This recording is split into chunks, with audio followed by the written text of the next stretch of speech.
Eh bien, j'ai connu vos parents au début, dans les années 60. Parce que je crois qu'une des premières fois que je suis allé aux EISI, la première fois, je pense, c'était en 60.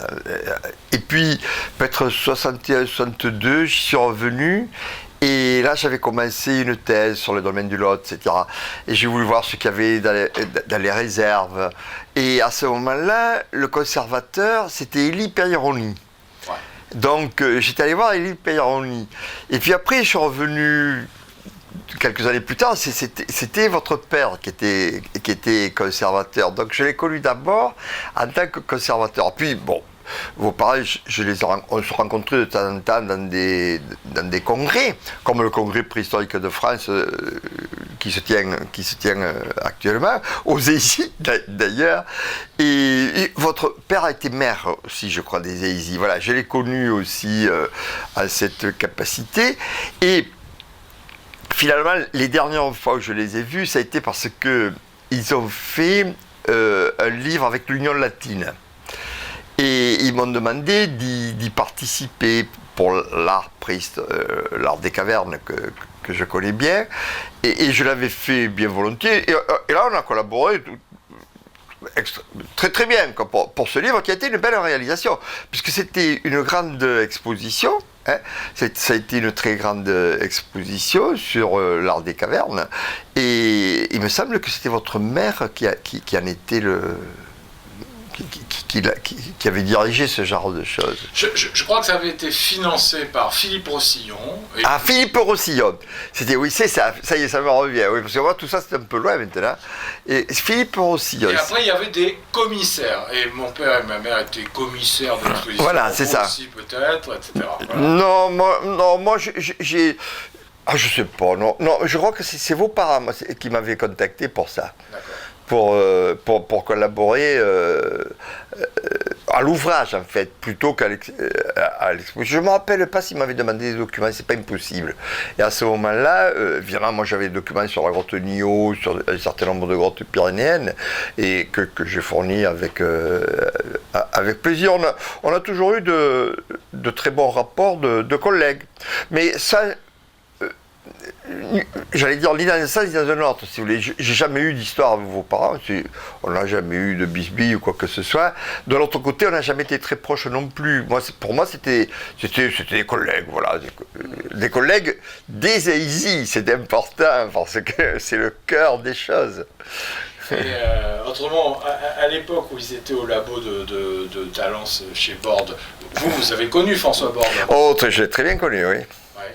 Et donc à l'époque, cette époque du labo avec, je veux dire, Bouvier, tout ça, les années 60-65, vous avez quelques souvenirs de... Vous y alliez au labo de temps en temps? Pas tellement souvent, parce que Borde, oui, je l'ai rencontré, oui, j'ai dû le rencontrer à la fin des années 60. C'est-à-dire, il a été nettement plus âgé que moi. C'était un grand patron, Borde. Moi, j'étais jeune débutant. Et jeune chercheur, disons. Et il m'a fait refuser une autorisation de fouille, ça devait être vers 66 par là. Non, même plus, c'était plus tard. Enfin bon, il était au Conseil supérieur de la recherche archéologique. Et j'avais demandé une autorisation de fouille pour un dolmen. Et qui, à mon avis, méritait d'être fouillé. Il me l'a fait refuser, manque d'urgence.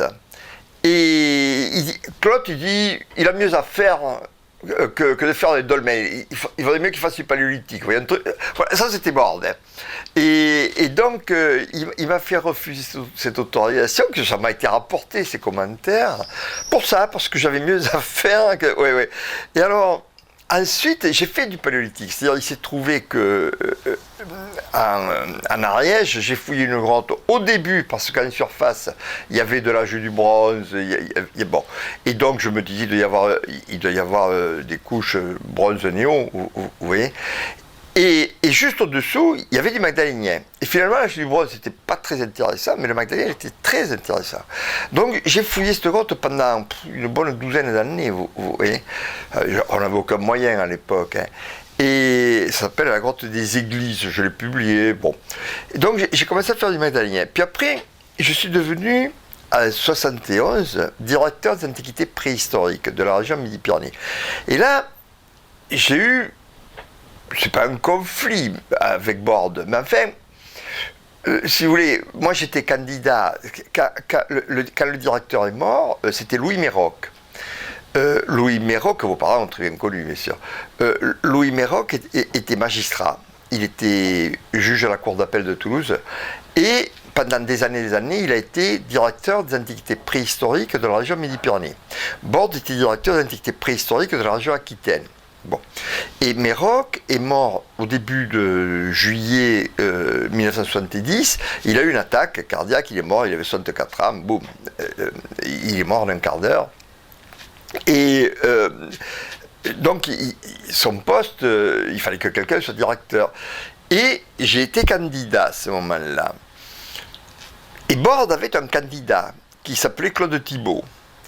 Et qui est un type très bien, hein, d'ailleurs, hein, et qui était son adjoint à l'université. Il était assistant à l'université, parce que Borde était, en même temps, il était professeur à l'université, enfin, il avait plusieurs casquettes. Hein. Et Thibault, a postulé, appuyé par Borde. Et là, il y a eu une bagarre, parce que les grands patrons de l'époque se sont dit, si Thibault devient directeur de Toulouse, Borde, il contrôle le Grand Sud-Ouest. En gros, mais c'est ça, hein. C'est comme, vous savez, c'est comme au Moyen-Âge, hein. Borde avait déjà Aquitaine, ils se sont dit, si Thibault a Midi-Pyrénées, le labo de Borde, en quelque sorte, contrôle le Grand Sud-Ouest. Et du coup, ils m'ont soutenu à moi, qui était nettement plus jeune que Thibault, et moins expérimenté, il faut le dire, hein, c'est vrai. Et un peu pour faire pièce à Borde, hein. Et alors à l'époque, ils sont tous morts, donc on peut en parler, c'était le roi Gourand, Balou, Lionel Balou, qui était directeur de l'IPH et professeur au Muséum d'histoire naturelle, Geoffroy, qui était le conservateur en chef des Antiquités nationales, au Musée des Antiquités nationales. Et donc, ils m'ont fait passer à moi. La vie, c'est drôle, hein, parce que ça tient à peu de choses. Moi, ça a changé ma vie. Parce qu'éventuellement, j'ai quitté l'enseignement. Moi, j'étais professeur d'anglais, hein, à l'origine. Et donc, j'ai quitté l'enseignement de professeur de lycée. Et je suis passé au ministère de la Culture. Et à ce moment-là, dès le début, mais dès les premiers jours où j'étais nommé directeur d'antiquité préhistorique, les gros problèmes que j'ai eus furent des problèmes de grottes ornées. J'avais été nommé le 1er janvier. Le 3 janvier, il y a eu une découverte de grottes ornées, qui était le réseau Clastres, avec des problèmes politiques, fait des tas de problèmes, et moi j'étais plongé là-dedans, je n'y connaissais rien, enfin rien, ce que connaissent la plupart des gens, c'est-à-dire pas grand-chose. Mais j'étais obligé de m'y plonger. Un an après, pas jour pour jour, mais presque, un an après, en février 72, autre découverte dans l'Ariège, à 20 km de l'endroit où j'habite, également, Fontanet. Et là aussi, des tas de problèmes, alors à la fois de conservation, etc. Bon. Et donc, là, très rapidement, j'ai été plongé dans l'art préhistorique. Et j'étais en train, je terminais ma thèse, je faisais ma thèse encore à ce moment-là, donc j'ai fini ma thèse, mais petit à petit l'art préhistorique a pris le dessus, puis j'ai fouillé un autre site du Magdalénien qui était avec Robert Béguin, qui est la grotte d'Anlaine, à côté des Trois Frères de Tuileau-Douvert.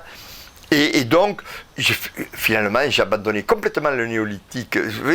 Il y a eu quelques années, le début des années 70, disons jusque vers 76, 77, 78 à peu près, je faisais un peu les deux, vous voyez. Mais après, j'ai complètement abandonné le néolithique et je me suis spécialisé dans l'art paléolithique. Voilà. Et alors, quand j'étais nommé directeur des antiquités préhistoriques, et pas Thibault, Borde était furieux. Alors, je suis allé le voir. Je suis allé le voir à Bordeaux, je lui ai demandé rendez-vous, dans les mois qui ont suivi ma nomination, je suis allé le voir pour lui dire, bon, écoutez, je sais très bien comment les choses se sont passées. Bon, enfin, c'est moi, voilà. Et moi, je vous propose de collaborer en bonne intelligence, etc. Et Borde, il était, parce qu'il avait bon cœur, Borde. Hein. Il avait, de temps en temps, il explosait. Il avait du caractère, hein. Et d'ailleurs, il est mort un peu de ça, puisqu'il est mort d'une attaque cardiaque, et parce qu'il avait il explosait. Il y avait des moments où il n'y avait pas d'autre mot. Mais avec ça, c'est un type qui avait bon cœur, qui défendait ses étudiants, qui était remarquable comme chercheur, bien entendu. Et donc, je suis allé le trouver, je lui ai expliqué, et ça s'est bien passé, quoi. Et puis après, au cours des années suivantes, je l'ai vu un bon nombre de fois. Je suis allé le voir aux pêches de Laz, il fouillait aux pêches de Laz. Ouais. Et même sa femme est venue parce que sa femme et lui, si vous voulez, vous le savez, ils n'avaient pas eu tous les mêmes spécialités. Et sa femme, c'était un paléolithique supérieur. Elle est venue plusieurs fois dans les Pyrénées, voir des grottes. Elle est venue manger chez moi. Mais moi, j'ai mangé chez eux une fois ou deux. Ils m'ont invité très gentiment, quoi. Tu vois, fait une omelette. Vous voyez, on mangeait ensemble avec François Borde et sa femme. Donc, moi, j'ai eu de bonnes relations avec eux. Mais davantage, je connaissais davantage Borde que Borde. Puis, je suis allé à son enterrement, là, quand vous savez qu'il était mort aux États-Unis. À Tucson, oui. Oui, il était mort à Tucson, oui. Il faisait une conférence, d'ailleurs, je crois. Oui, il était là-bas pour des conférences. Il a eu une attaque, et puis on l'a hospitalisé, il est mort 8 jours après, quoi. Et je me rappelle très bien, donc on a dit, bon, l'enterre, etc. Moi, je l'avais bien connu, Borde, et puis c'était quand même... c'est normal quand quelqu'un comme Borde disparaît, qu'il y ait un hommage à des préhistoriens. Donc j'y suis allé, on l'enterrait à Carsac.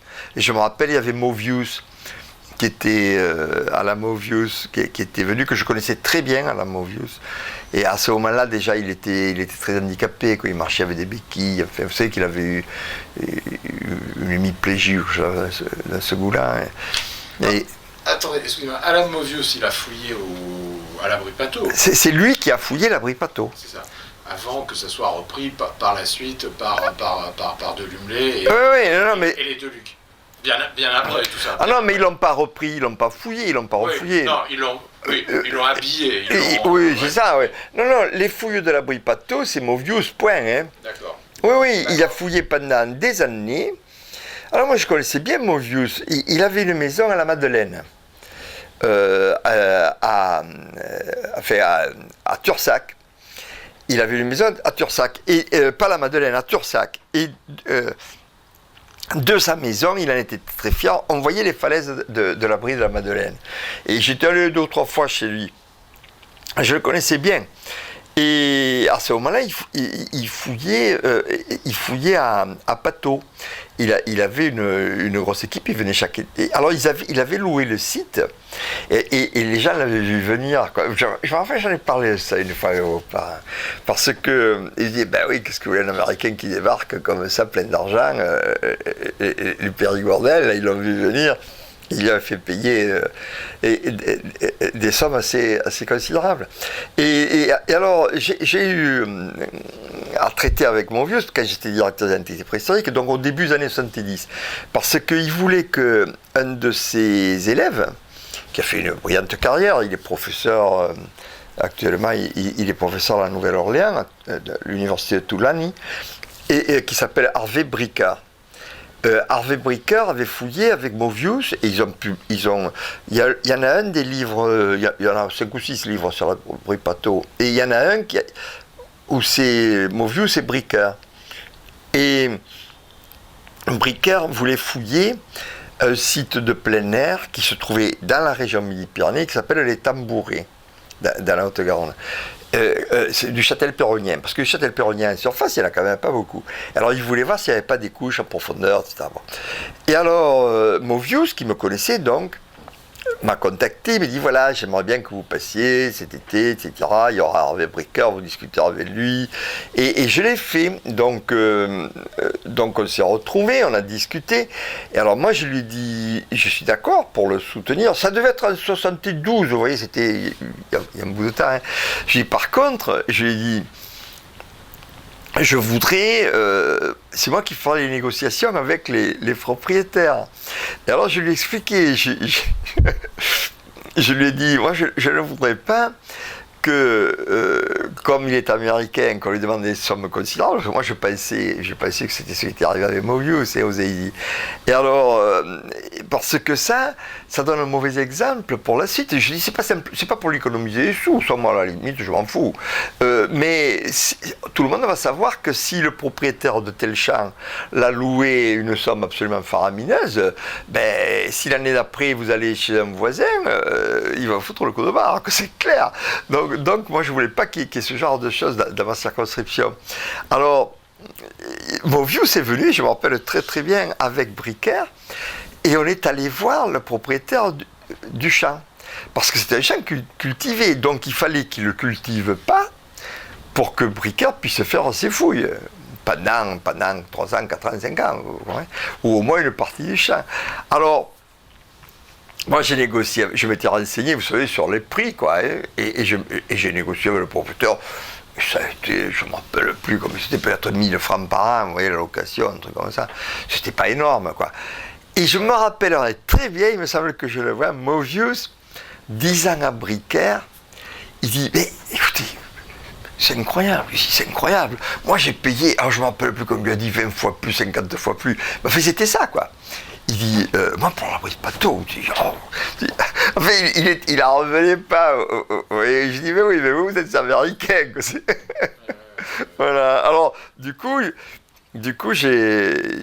Bricaire, il était impeccable, il a fait des fouilles impeccables, tout ça. Et je l'ai vu, Bricaire, il y a 1 mois et demi. J'étais aux États-Unis en congrès et il était là, il a vieilli, bien sûr. Et comme tous. Et voilà, donc moi j'ai connu tous ces gens qui faisaient je dis pas le quotidien de vos parents, mais qui connaissaient très bien, puisque, je vous dis, vos parents, ils étaient aux Ézy, et Mobius, il venait chaque année, il passait plusieurs mois à Tursac. Donc, et alors, il y avait une toute petite maison à côté de Pato, là. Ah oui, ça c'est... oui, mais ça c'est... le matériel. Voilà, c'est ça, c'était un abri de fouille, un abri de chantier. Qu'est-ce qui était cher à louer? Le site proprement dit. Ah oui, le site proprement dit. Et bien sûr. Ouais, d'accord. Et oui, parce que c'était une propriété privée, ouais, c'était un paysan du coin, enfin, moi je sais pas, c'était une propriété privée. Et est-ce que, alors là vous allez vous marrer et bondir sans doute, mais j'ai entendu dire déjà 2 fois malgré tout que ce fameux Alan Mobius, dont je ne me souviens pas, et en plus je ne pense pas avoir de photos de Mobius, il va falloir que je cherche, pourtant j'en ai des photos. Mais est-ce que c'est vrai qu'il aurait fait partie, avec des guillemets, de la CIA? Ou est-ce que c'est un mythe absolu? Non, moi j'ai jamais entendu dire ça. Jamais entendu? Ah non. Enfin, écoutez, tout est possible. Dans ce domaine, tout est possible. Moi, j'écarte absolument aucune hypothèse. Mais, franchement, s'il faisait partie de la CIA, pour recueillir des renseignements sur quoi? À part sur la préhistoire, je ne vois pas ce qu'il aurait fait, parce qu'il passait des mois à Tursac. Tursac, c'est un trou. Enfin, je veux dire, en plus, il avait une maison qui était isolée dans les bois, quoi, qui était charmante. Il avait une belle maison, hein, avec une très belle vue. Bon, mais oui, il n'y a pas grand-chose à glaner dans. Non, on voyait la Madeleine. Ce qu'on voyait le plus, c'était les falaises de la Madeleine. Et j'ai eu le même, excusez-moi de vous couper, j'ai eu la même piste pseudo-bidon concernant le patron de mes parents lorsqu'ils sont allés en Nubie dans les campagnes de sauvetage de Nubie 61, 62, 63, 64. Et ils ont eu comme patron Solecki et Vandorf. Et Ralph Solecki aurait aussi fait partie de... Bon, à l'époque, c'est pas pareil, parce que c'était quand même... Il y avait, ah oui, mais là, c'est autre chose, hein, au Moyen-Orient. Voilà, il y avait l'Égypte, enfin, qui devenait l'Union des Arabes Unis, tout ça, etc., qui devenait l'Égypte. Bon, là, il y avait peut-être plus d'observations intéressantes, éventuellement, à faire. Oui, ça, c'est pas impossible, là. Vous savez, on le dit toujours, hein, mais moi je n'ai jamais entendu dire. Et franchement, je ne vois pas ce qu'il aurait fait aux Ézy, parce que non, c'était pas le genre de type. Puis quand il y était, il y passait des mois. C'est-à-dire, il partait pas 8 jours mystérieusement en Allemagne, j'en sais rien. Il était là, quoi. Donc franchement. Et c'était un homme qui était agréable. Oui, oui, qui était simple, avec qui on pouvait discuter. Il parlait français alors, ça, je sais. Je ne me rappelle pas, je vais vous dire pourquoi, parce que moi, je suis bilingue. Ah oui. Donc, avec lui, je parlais anglais. Ah bah oui, puisque vous étiez un ancien prof d'anglais. Et puis, j'habitais 3 ans en Angleterre, je suis vraiment bilingue. Hein. Parce que vous savez, des profs d'anglais, il y en a de tous. Hein. Moi, j'en connais, leur anglais n'est pas terrible. Hein. Mais moi, il se trouve que ça fait les hasards de la vie. Moi, j'habitais 3 ans en Angleterre. Et donc, j'ai beaucoup plus de pratique, si vous voulez, que n'importe quel prof. Et puis, depuis, je suis allé X fois aux États-Unis, en Angleterre, etc.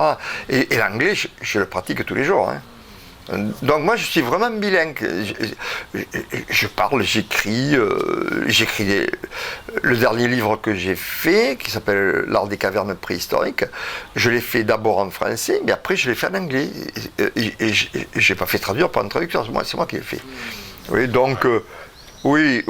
Donc avec mon vieux, je parlais, comme avec Bricker, je parlais toujours anglais, ce qui fait que peut-être certainement il devait parler français. Brecker, ça s'écrit comment? B-R-I-C-K-E-R.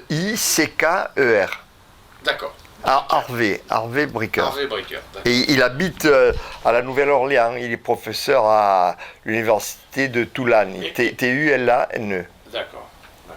Et alors autrement, et après j'en termine, je vais vous libérer monsieur, mais autrement, la période... alors le musée des Aisies, vous avez quelque chose à en dire? L'ancien, le nouveau, le travail qu'a effectué mon père? Ah oui, comment dirais-je? Moi j'aimais bien l'ancien musée. Oui. Parce que c'était un ancien musée, c'était le musée Pagliaroli, etc., de votre père. Et celui-là, il a été refait complètement neuf. Disons que c'est davantage un musée pour préhistoriens.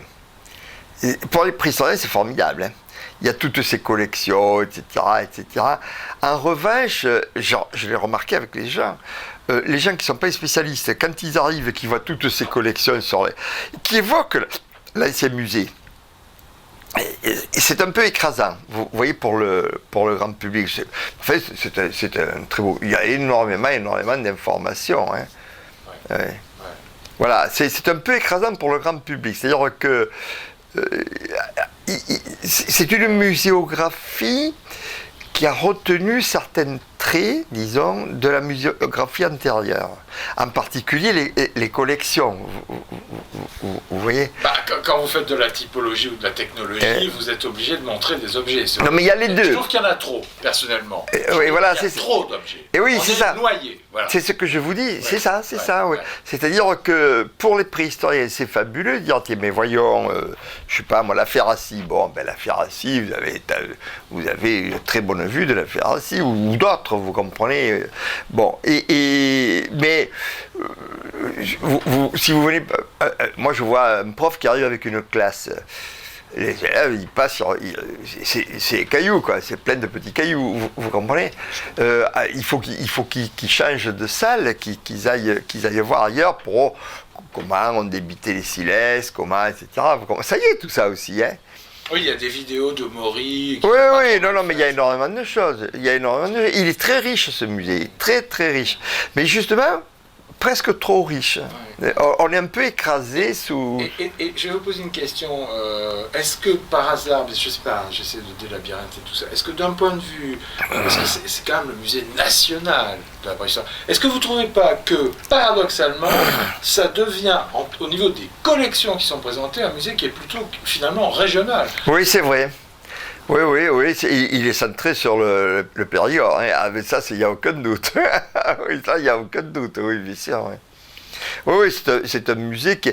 Oui, ça fait partie aussi de... Vous savez, les Aisies, capitale de la préhistoire. C'est un peu ça, quoi. Hein. Oui, mais capitale mondiale de la préhistoire. Il y a toutes les collections de Nubie de mon père. Je pense que ça serait intéressant de voir de l'achemin de Wadi Alpha. Non, mais il a été centré. C'est surtout, disons, sur le paléo et surtout sur le paléo périgourdin. Et ça, c'est absolument évident.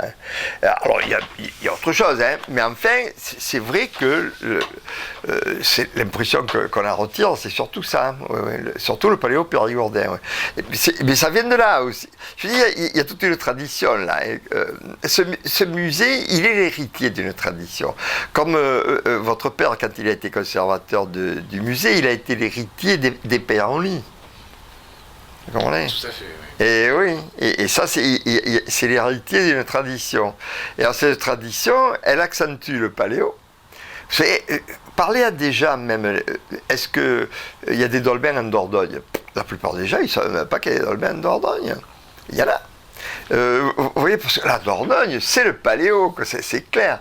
Et alors, ça se retrouve partout, aux Eisy, vous n'avez qu'à voir. Même chez les vendeurs de souvenirs, etc., c'est tout du paléo, quoi. C'est-à-dire, l'homme, en gros, et encore, pas le paléo tellement le plus ancien, mais quoique ça y est, aux Aisies aussi, tout ça, ça y est, le paléo très ancien, il y est aussi. Mais c'est surtout l'homme de Néandertal, et puis après, le paléolithique supérieur. C'est les deux focus, là. Ouais, absolument, ouais, ok, bon, qu'est-ce que je voulais vous dire, après on arrête, oui, est-ce que vous trouvez que ça a été une bonne idée pour mon père de devenir maire, essayer de créer une synergie entre le poste de maire et le poste de... Ah ça, moi, à l'époque, je m'étais posé la question. Parce qu'il s'est noyé dans son travail administratif. Et oui, à l'époque, franchement, je m'étais posé la question. Parce que, vous savez, tous, on connaît, on a été sollicités. Moi, je n'ai jamais été sollicité pour être maire, mais j'ai été sollicité à certains moments pour le conseil municipal, etc. Puis après, vous savez, des fois, une chose entraîne une autre. Et j'ai toujours dit non. Et quand votre père est devenu maire, je me suis dit, il ne va pas avoir la vie facile, hein, parce que c'est un maire... Même d'une petite commune, c'est astreignant, hein. Même s'il y a 80 habitants, le maire, tout passe par lui. Hein. Et les Aisies, c'est pas une toute petite commune. Et donc, avec les problèmes qui se posent, l'été, il y a des milliers de gens, etc. Donc, il y a des quantités de problèmes, forcément journaliers, surtout pendant l'été. Et je me suis dit, il va avoir une vie difficile, que c'est difficile de conjuguer et d'avoir un équilibre entre les deux. Moi personnellement, j'aurais pas fait ce choix, vous voyez, mais chacun, vous savez, chacun fait sa vie, hein, c'est clair. Mais je me rappelle très bien l'avoir pensé, ça, je me suis dit, c'est bien, je me suis dit, c'est bien pour la préhistoire et les préhistoriens, ça sera peut-être pas tellement bien pour lui. Voilà ce que j'avais pensé à l'époque. Après, j'en ai jamais parlé, vous voyez, avec votre père de ce genre de problème. Hein. Mais je me rappelle avoir pensé. Et l'idée qu'il avait eue d'installer un centre d'archéologie au château de campagne, et puis finalement il a eu beaucoup de problèmes, et puis finalement là, 25 ans après, c'est en train de se faire. Ouais. Ah, c'est curieux ça. Oui, mais bien sûr, parce que les Aisies, c'est un nœud en quelque sorte. Effectivement, c'est une capitale de préhistoire.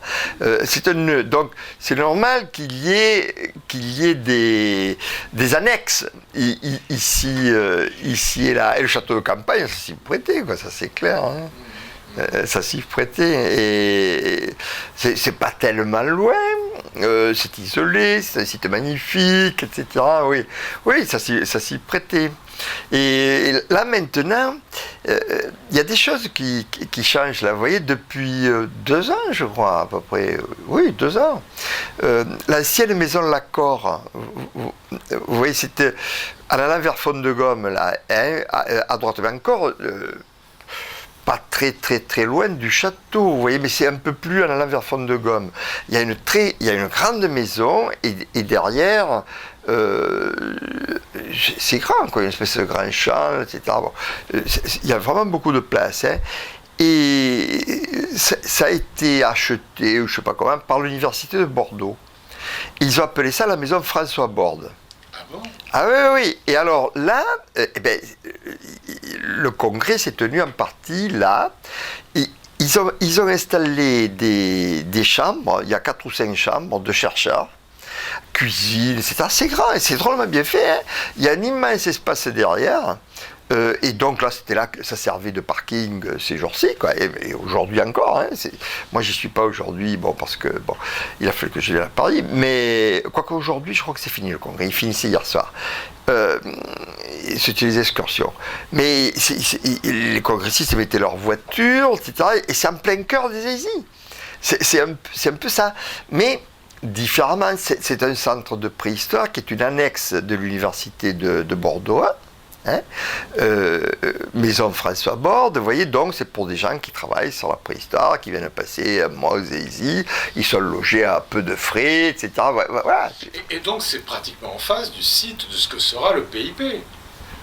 Non, c'est pas très loin. C'est pas très loin, non. Mais c'est pas très loin du château non plus. Du château, du musée, quoi. Musée, quoi. Du musée, oui. Le château. C'est pas l'ancien institut où il y avait Bernadette Darchin qui étudiait les fourmis et son mari les abeilles. Non, c'est là. Tenait à Paris, à l'université de Paris. Non, c'est pas ça. Non, c'est de l'autre côté de la rue, en fait.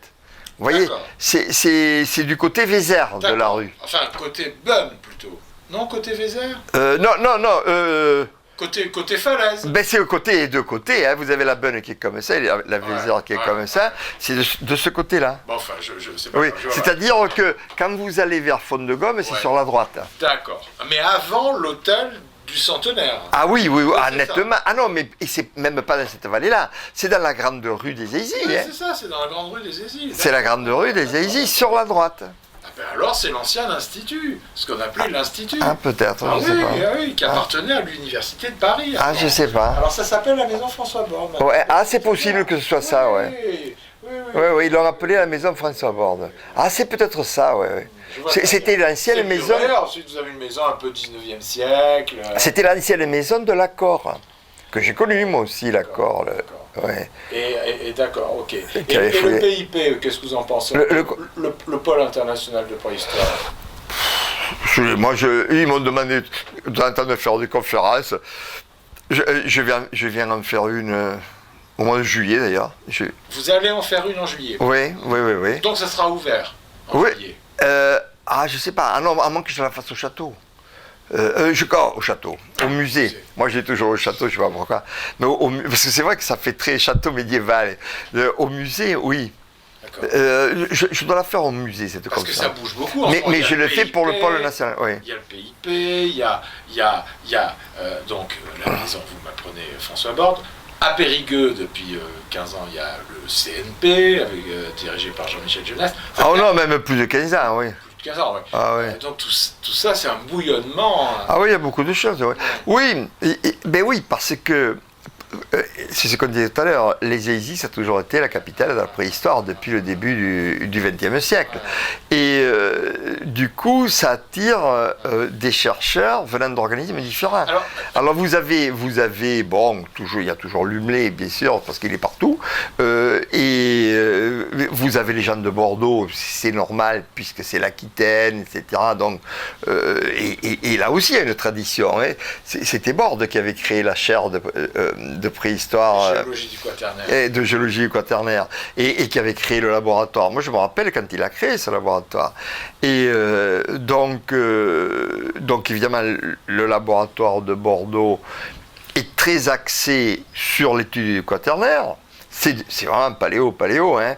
Et le professeur actuel, Jacques Jaubert, est un paléolithicien, hein, et spécialiste du moustérien, bon. Donc, qui s'intéresse aux Aisies, évidemment, c'est absolument normal. Et le Centre national de préhistoire, c'est pas un hasard non plus s'il a été créé à Périgueux, vous voyez. Alors, juste une question. Est-ce que vous connaissez Éric Boïda, qui a repris les photos de mon père en Bergerac? Oui, je le connais, Éric Boïda. Oui. Mais c'est pareil, je le connais, mais je suis pas. Je l'ai rencontré deux ou trois fois, quoi. Oui, bien sûr. Qui est prof à Paris 10, là. Hein, et alors, il avait repris pendant quelques années un des sites de plein air de mon père, Barbas, dans le projet de Creil.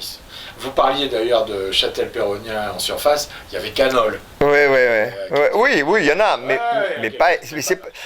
Mais ça court pas les rues, si on peut dire. Oui. Alors bref, Éric Boéda, que j'ai interviewé longuement et qui a été tout à fait passionnant, et qui est un garçon tout à fait charmant, m'a dit plusieurs choses. Il m'a dit, qu'est-ce qu'il m'a dit? Bon, il m'a dit, il m'a dit que, bon, alors, mais je ne veux pas lancer une polémique, mais il me dit que ce qu'il y a d'extraordinaire au Centre national de la préhistoire de Périgueux, le CNP, c'est que ce CNP n'a pas grand-chose en définitive de national. Quant au pôle international de préhistoire, il n'y a pratiquement aucun chercheur. Quand on regarde l'organigramme... Ah oui, je sais pas, moi je m'en mêle pas. Ça, non, mais c'est pas histoire de s'en mêler, mais je veux dire... je sais pas, mais je sais pas, quand je dis que je m'en mêle pas, ça veut dire que je suis pas au courant. D'accord, Non, le CNP, je veux dire, le CNP, moi je sais très bien comment il a été monté, parce que je me rappelle, moi j'étais au ministère de la Culture à l'époque, il a été monté pour qu'il y ait des laboratoires spécialisés qui puissent intervenir, pas seulement en Dordogne, mais ailleurs en France. Et alors, en gros, si vous voulez, il y en a 3. Il y a la géologie, la palynologie et l'art paléolithique. Voilà. Et je peux vous dire qu'ils interviennent ailleurs, parce que moi, par exemple, j'ai fait des fouilles en Charente. Ce sont les géologues et palynologues du CNP qui m'ont fait les analyses à la grotte du Placard. Oui, c'est pas Périgueux, et c'est pas la Dordogne.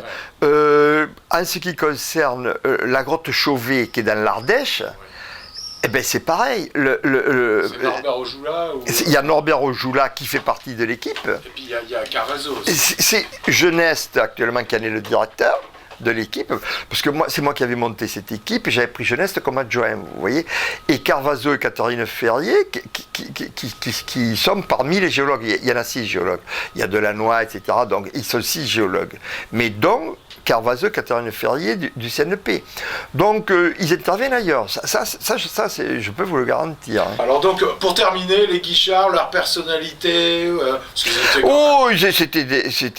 les Guichard, c'était un couple qui avait chacun une forte personnalité. Absolument. Et puis ils n'étaient pas timides, surtout votre mère, elle s'est manifestée dans les congrès, etc.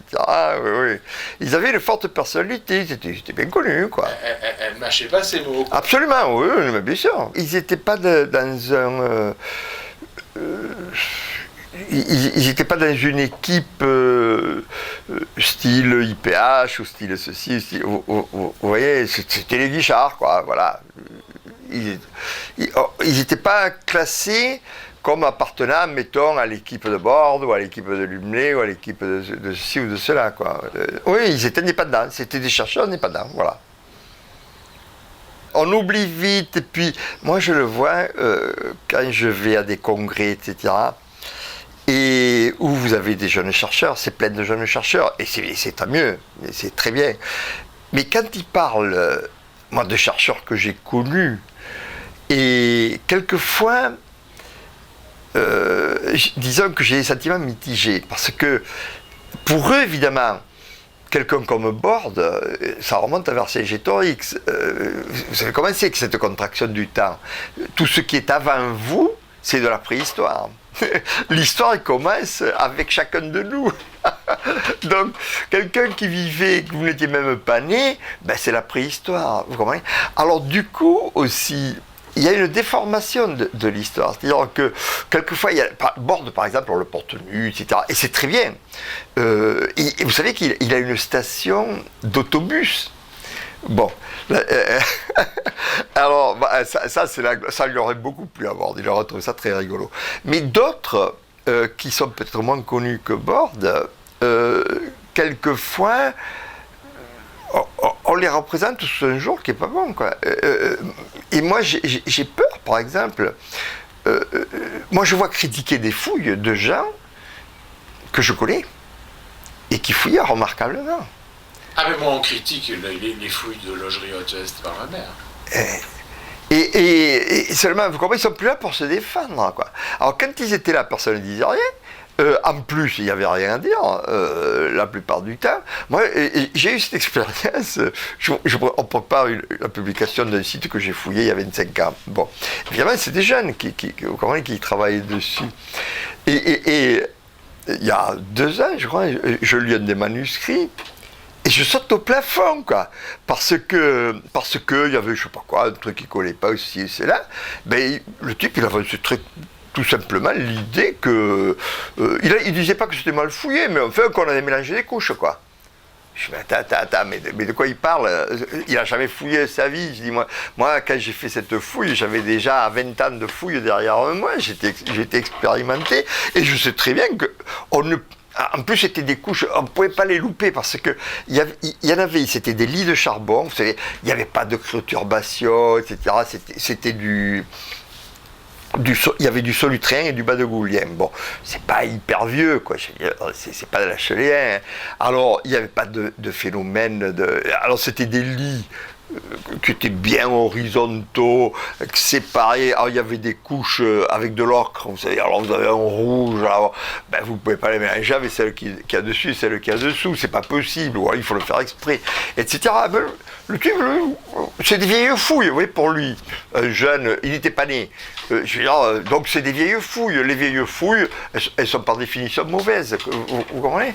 Ils ne font pas la différence entre des fouilles qui ont eu lieu il y a 30 ans et des fouilles qui ont eu lieu il y a 90 ans. C'est que c'est pas pareil.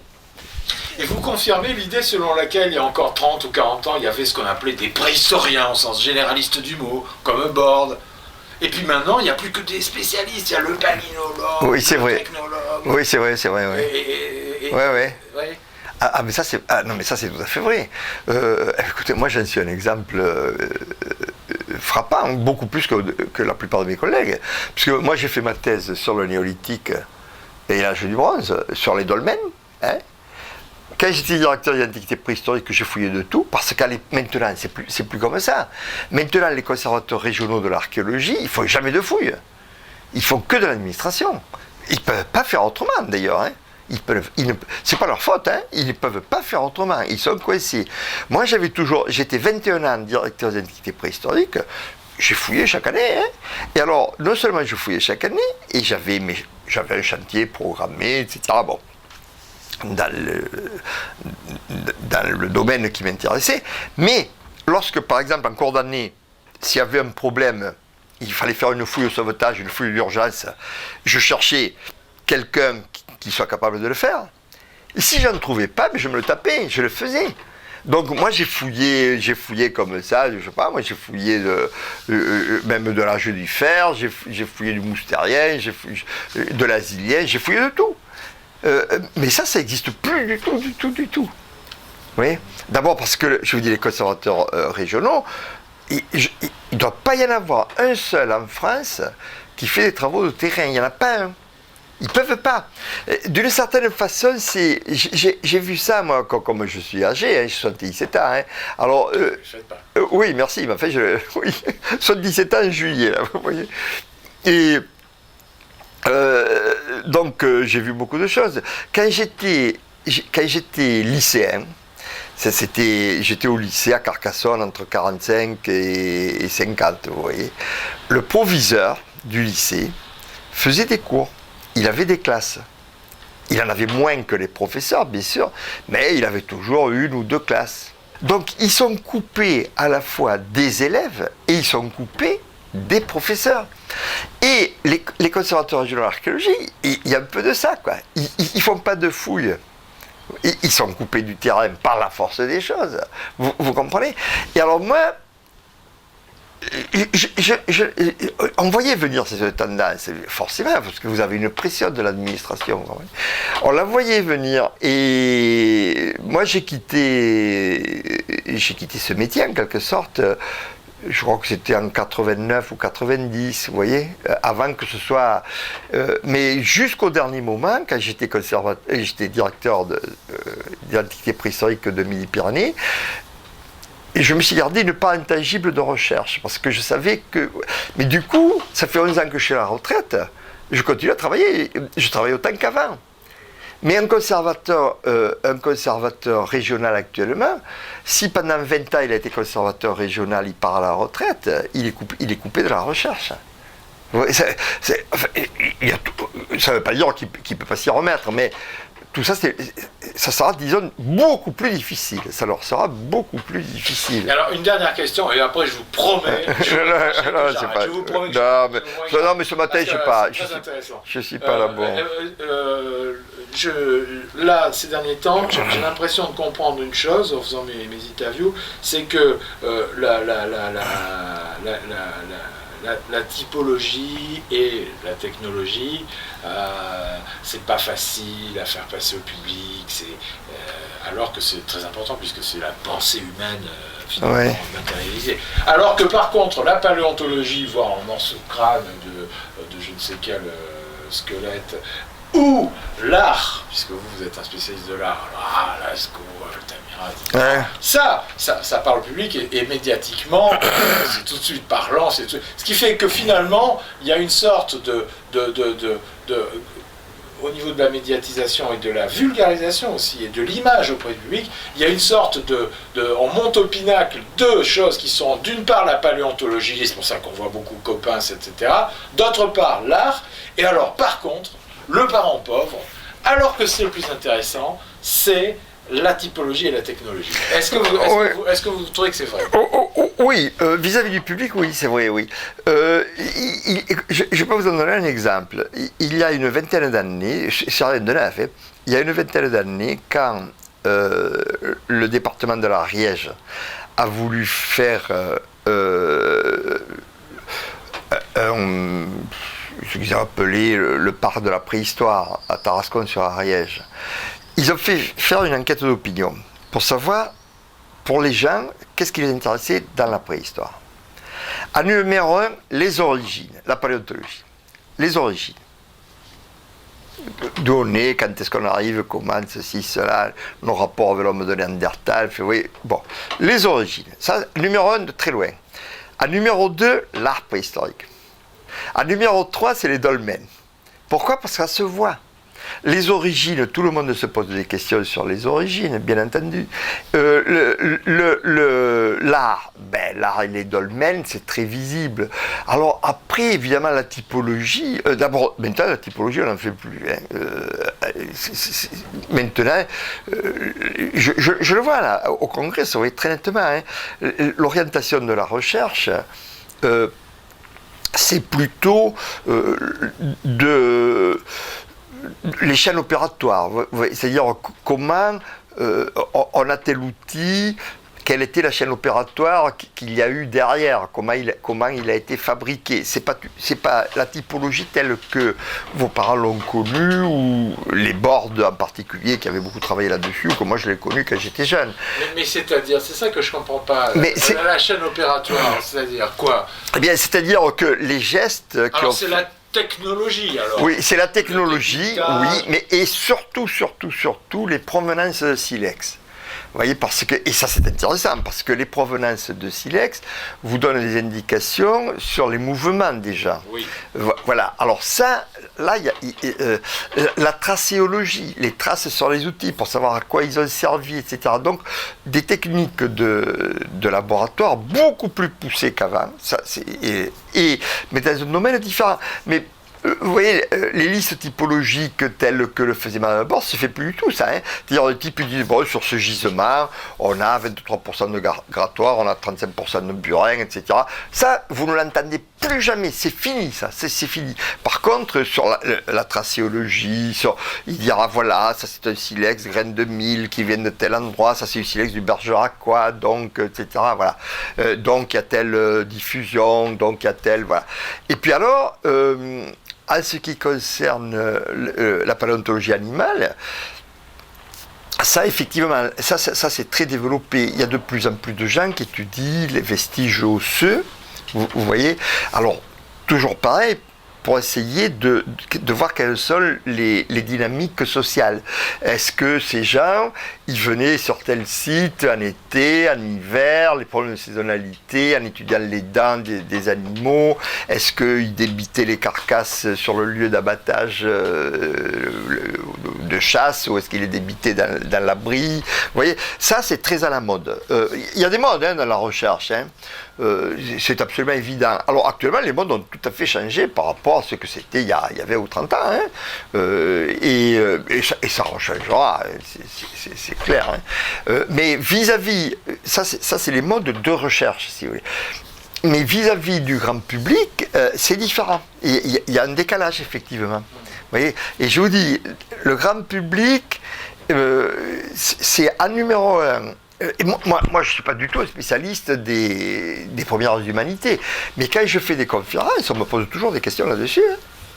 Moi, ce qui m'a frappé, vous voyez, à ce congrès, j'ai assisté, pas mal de communications, mais il y avait toujours 3 séances en parallèle. Donc, je sais pas, je suis là, forcément, moi j'étais à une, je ne pouvais pas être aux 2 autres.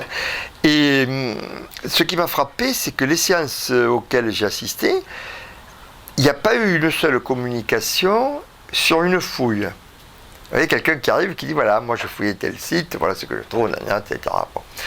La stratigraphie, les ceci, les cela, et puis après, étudier le site et les relations qu'il peut avoir avec d'autres sites. Non, il n'y en a pas eu une. C'est tous des travaux de laboratoire. Et ça se combat dans un sens, parce que c'est des jeunes chercheurs, donc c'est des thésards en général. Donc si vous faites une thèse, vous ne pouvez pas faire une thèse sur une fouille. Fouiller un gisement, il vous faut 10 ans, quoi, au minimum. Et pour en tirer la quintessence, il vous faut 5 ou 10 ans de plus. Une thèse se fait en 4 ans, 5 ans maximum. Vous comprenez ? Donc qu'est-ce qu'ils font ? Ils font des travaux transversaux. Et c'est des travaux de laboratoire la plupart du temps. Moi, je m'intéresse beaucoup à l'épistémologie. Et l'épistémologie, c'est la façon dont la science se fait, en gros. La philosophie des sciences. Et la philosophie des sciences. Mais comment on arrive à certains... Bon, et alors, il y a des grandes tendances, si vous voulez. Et une de ces grandes tendances, c'est la mode. Il y a des modes. Alors, je ne le dis pas sur un ton péjoratif. C'est pas péjoratif pour moi. Vous avez forcément... à n'importe quel moment de la recherche, ça correspond à certaines avancées, et donc il y a des voies qui s'ouvrent, et vous avez une nouvelle voie qui paraît très prometteuse, tout le monde s'y engouffre, et vous avez un phénomène de mode, c'est-à-dire c'est ça qu'il faut faire si vous voulez être dans le vent. En gros, c'est ça, c'est un phénomène de mode. Bon. Pourquoi ? Parce que ça a paru très prometteur au départ, et effectivement, peut-être que ça l'est. Et puis, ça ouvre d'autres voies, etc. Mais ça, c'est constant dans l'histoire des sciences. Vous le retrouvez partout. Bon.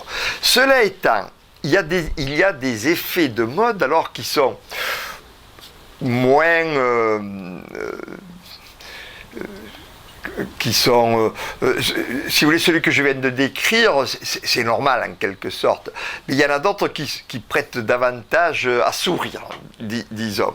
Moi, il y en a un qui me fait rire, ce sont les changements de vocabulaire. Parce que il y a d'autres phénomènes psychologiques qui jouent là. Et là, ces jours-ci, j'étais à ce congrès et j'observais tous ces jeunes chercheurs qui font du très beau boulot d'ailleurs. Et c'était très intéressant, j'ai pris des quantités de notes. Bon. Et alors, mais il y a quelque chose qui est amusant, c'est le vocabulaire. Parce que le vocabulaire qu'ils emploient maintenant n'est pas du tout celui qu'on employait il y a 20 ou 30 ans. Et ça, alors ça, c'est un phénomène de mode au sens propre du terme. Alors derrière, il y a des idées, bien entendu. Par exemple, bon, moi, je sais pas, moi, il y a 30 ans, si vous parlez du Magdalénien, vous disiez, le Magdalénien est une grande culture, c'est peut-être la plus grande culture du Paléolithique. Si on ne disait pas culture des civilisations, vous voyez, si vous dites ça, vous êtes ringard, actuellement. Il ne faut jamais prononcer le mot culture. Il faut dire techno-complexe. Alors, ça revient. Alors, c'est horrible, hein. Techno-complexe. Bon, alors évidemment, on comprend très bien ce qui est sous-jacent. Je ne sais pas qui c'est qui a lancé ça, mais en tout cas, ça a eu du succès. Et comme toutes les modes, il y a quelqu'un qui le lance, et puis après tout le monde s'habille pareil, etc. Alors, pendant un certain temps, après ça rechange. Et le techno-complexe actuellement est absolument à la mode. Alors, moi, ça m'amuse beaucoup. On voit très bien, technocomplexe, c'est évidemment moins chargé de sens, c'est beaucoup plus restrictif que culture. C'est-à-dire, c'est un complexe, le mot est vague, hein, suffisamment vague, qui est fondé sur des techniques particulières. Par exemple, où vous allez avoir je sais pas moi, l'aiguille à châle, la pointe à crâne solutréenne, etc. Et vous avez la feuille de laurier, vous avez le technocomplexe solutréen. Vous comprenez? Bon. Mais avec ça, j'en ai parlé avec certaines de ces jeunes, et ça leur était pas venu à l'esprit, en rigolant, comme ça, à l'apéritif, etc. Alors, je disais, bon, le technocomplexe, bon, très bien, mais j'étais à ce moment-là, il y a aussi quelque chose qui est très, très à la mode, c'est de parler d'employer l'adjectif chronoculturel. Alors ça, vous voyez, chronoculturel, c'est-à-dire qui dépend à la fois de la chronologie et de la culture. Alors moi je disais, ah non, attention, hein, si vous employez technocomplexe et jamais culture, vous ne pouvez pas dire chronoculturel. Chrono, oui, la chronologie, mais culturel, il vous faudrait dire chrono-techno-complexe. Alors là, ils sont placés, vous voyez, devant la contradiction. Ils se marrent en général, ils disent, ah, oui, vous avez raison. Voilà, alors, tout le monde rigole et voilà, on boit un pot. Vous voyez? Mais ces choses-là changeront. Mais c'est pas d'aujourd'hui. Hein. Mais pour parler des grandes modes, des grands courants, par exemple, est-ce que c'est vrai que le roi Gourand, tout ça, c'était un peu le structuralisme? Et c'était à l'époque. Ah non. Non, ah bon. Il y a pas l'influence du structuralisme en préhistoire. Ah si, le roi Gourand, il y a une influence structuraliste très forte dans sa façon de considérer l'art préhistorique. Pas les cultures, l'art préhistorique. C'est-à-dire que dans son explication, son interprétation de l'art préhistorique, les grottes sont structurées. Avec Breuil, elles n'étaient pas structurées. Avec Breuil, les gens allaient dans les grottes, ils faisaient des cérémonies magiques, ils faisaient un dessin, boum, ils repartaient, ils allaient chasser le bison, et puis ils revenaient, ou d'autres revenaient, ils faisaient un autre dessin, etc. Vous voyez, et puis ça faisait une espèce de palimpseste, celui qui est arrivé jusqu'à nous. Le roi Gourand, lui, à l'inverse, a cherché et trouvé des structures dans les grottes. Pour lui, les grottes sont structurées. Donc le structuralisme, là, on le trouve. Et c'est structuré en fonction de concepts bien définis, où il voit le cheval qui a un certain rôle, le bison qui a un certain rôle, qui sont structurés entre eux, d'autres animaux, en fonction également de la topographie, les signes géométriques, etc. Et ça fait un complexe structuré. Vous voyez, donc de ce point de vue-là, oui. Voilà. Et est-ce que depuis, est-ce qu'il y a un nouveau courant qui aurait été insufflé dans la préhistoire? Est-ce qu'il y a une nouvelle non, pas comme ça. Grille de lecture non. Parce que en France, la France, la façon de travailler des Français, d'ailleurs des Européens en général, les Espagnols sont un peu comme nous, est très empirique. C'est très empirique. Et alors que, par exemple, les Anglo-Saxons, pour eux, la théorie passe avant l'empirisme. C'est-à-dire qu'ils vont avoir des théories où ils vont élaborer une théorie quelconque et puis ils vont essayer de voir si la théorie s'applique ou s'applique pas. Bon, en France, non, on travaille de façon empirique. Donc, le roi Gourand aussi, il a été influencé par le structuralisme, bien sûr. Le roi Gourand, c'était un homme qui était très cultivé, il était au Collège de France, il était avec Lévi-Strauss, qu'il connaissait, etc. Bon. Et ils avaient les bureaux, moi j'y suis allé chez le roi Gourand plusieurs fois, hein, ils avaient les bureaux dans le même couloir, là. Et donc il a été influencé, ça c'est sûr. Mais on ne procède pas de la même façon. Il ne va pas y avoir un autre grand courant de pensée, par exemple, je ne sais pas moi, le post-processualisme, etc., qu'il y a aux États-Unis, ou qu'il y a eu. Ça ne marche pas comme ça en France. D'ailleurs, les Américains, ils s'en étonnent complètement. Ils disent, vous ne faites pas de théorie, vous êtes nuls en théorie. Et c'est vrai. Mais ça ne veut pas dire qu'il n'y a pas de théorie derrière. Ça veut dire que cette théorie, elle n'est pas formalisée. C'est pas pareil. L'empirisme, n'est pas dénué de théorie, comme beaucoup de gens le croient. Ça veut dire qu'il y a une conception générale vague, diffuse, de la façon de faire les choses et de travailler, et que si vous travaillez comme les autres, en quelque sorte, vous voyez, vous ne faites pas remarquer. En gros, c'est ça. Mais ça ne veut pas dire qu'il n'y a pas de théorie. Chaque fois que vous étudiez quelque chose, vous l'étudiez forcément, étant donné qu'on ne peut jamais étudier tous les aspects à la fois. La réalité, ça c'est philosophique. Non, c'est philosophique. Mais moi, je croyais, mes vieux souvenirs de terminale, hein, je vous dis tout de suite, mais je croyais que c'était Locke, l'empirisme. Donc un anglais, justement. Oui. Non, c'est pas... Non, la réalité est infinie. Elle est infinie. Donc, étant infinie, nous ne pouvons, pour l'étudier, qu'appliquer des procédés et employer des processus finis. Donc, on est obligé de faire des choix. Hein, et ces choix sont finis. Bon, derrière des choix, il y a forcément une théorie. C'est-à-dire ce qui est important, ce qui n'est pas important. Ce qu'on choisit d'étudier, ce qu'on ne choisit pas d'étudier. Quand on fouille, c'est ça.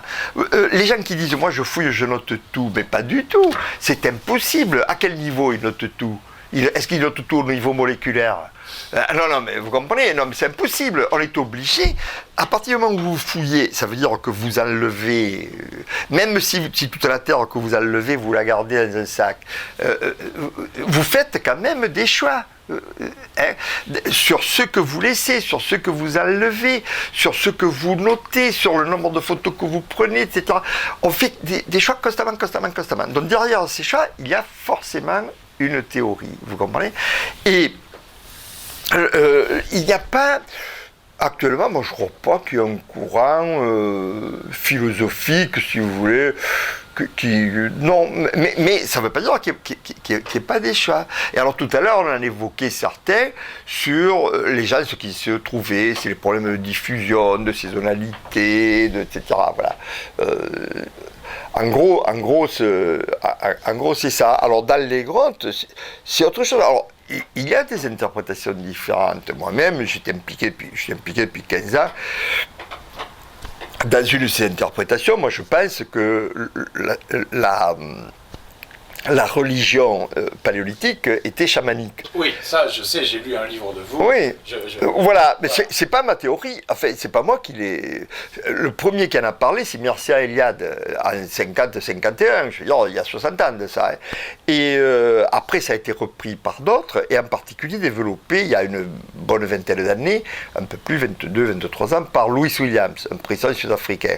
Moi, quand il a publié ça, j'ai essayé de voir si ça collait avec ce que je savais des grottes, que je connais quand même pas mal. Et pour moi, c'est l'hypothèse, parce qu'il n'y a pas de preuve. Moi, je ne suis pas du tout un croyant, ni en rien. Que je veux dire, moi, j'essaie de voir, si vous voulez, entre des hypothèses, quelle est la meilleure. Ben, c'est celle-là qui paraît la seule susceptible d'expliquer la majorité des faits qu'on connaît. Voilà. Je dis pas, ça y est, ils ont prouvé que c'était chamanique, pas du tout. Moi, j'ai jamais dit ça et je le dirai jamais. Je pense que c'est une hypothèse et que c'est une hypothèse, pour le moment, c'est la meilleure. Alors, comment on présente une autre qui sera meilleure ? Mais alors, il y a eu des discussions incroyables, on fait des polémiques, et actuellement, il y a beaucoup de collègues qui sont contre cette hypothèse. Pourquoi ? Je ne sais pas trop d'ailleurs, hein, parce que ça n'a rien de révolutionnaire.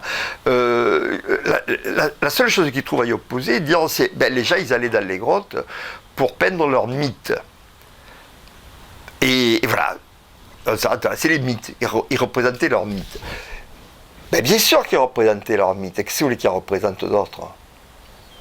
C'est pas possible autrement. Si vous faites des essais, tout le monde est d'accord sur le fait que dans les grottes profondes, les représentations sont faites dans le cadre de pratiques magico-religieuses. Là, tout le monde est d'accord. Bon. Et pour une bonne raison, c'est qu'ils n'habitaient pas dans les grottes profondes. S'ils allaient peindre à Rouffignac à 3 km, où ils n'habitaient pas, c'est pas pour se faire plaisir, c'est pas pour faire une exposition de peinture, c'est pas, vous comprenez ? Donc, que ce soit magico-religieux, là, tout le monde est d'accord. Bon. Parce que dans le cadre de représentation magico-religieuse, vous ne pouvez représenter que vos mythes. Qu'est-ce que vous voulez représenter d'autre ? Soit d'une façon symbolique, comme ça se trouve par exemple avec les juifs ou les musulmans, soit d'une représentation réaliste, comme dans le bouddhisme, l'hindouisme, le christianisme, etc. Mais vous représentez vos histoires sacrées et les mythes. Mais le problème, il n'est pas là. Le problème, c'est pourquoi on a représenté ces mythes à tel endroit et à quoi ça correspond. Vous comprenez ? Et moi, je pense que l'hypothèse chamanique, c'est de très très très loin la meilleure. Voilà, mais moi, j'en fais pas, si vous voulez. Je ne me réveille pas le matin en pensant au chamanisme. Je ne suis pas un croyant, ni un missionnaire. Mais je vous assure que ça prend des... Les polémiques sont très vives encore. Ah ouais, mais on dirait que vraiment, on est un hérétique, quoi, vous voyez. C'est incroyable. C'est-à-dire qu'elles sont plus que vives, quoi. C'est même, des fois, c'est insultant, quoi. Ah ouais. Moi, j'ai lu un collègue encore récemment dans un bouquin, il disait que j'avais une marotte, une manie sur le tard, là, de Jean-Claude, il a fait une belle carrière préhistorique sur le tard, là. Il a une marotte, quoi, c'est cette histoire de chamanisme. C'est insultant, quoi. Vous comprenez? Et alors que moi, c'est pas ça du tout. Moi, j'essaie de comprendre. Et un chercheur, s'il n'essaie pas de comprendre, il vaut mieux qu'il devienne pharmacien, vous comprenez, ou épicier, c'est-à-dire. Hein. Mais moi, j'essaie de comprendre. Essayant de comprendre, j'essaie de voir, à la lumière de mon expérience empirique des grottes, etc., et ce que j'ai vu ailleurs, quelles sont les hypothèses qui sont le mieux à même d'expliquer ce qu'on a. Et pour le moment, c'est l'hypothèse chamanique. Voilà.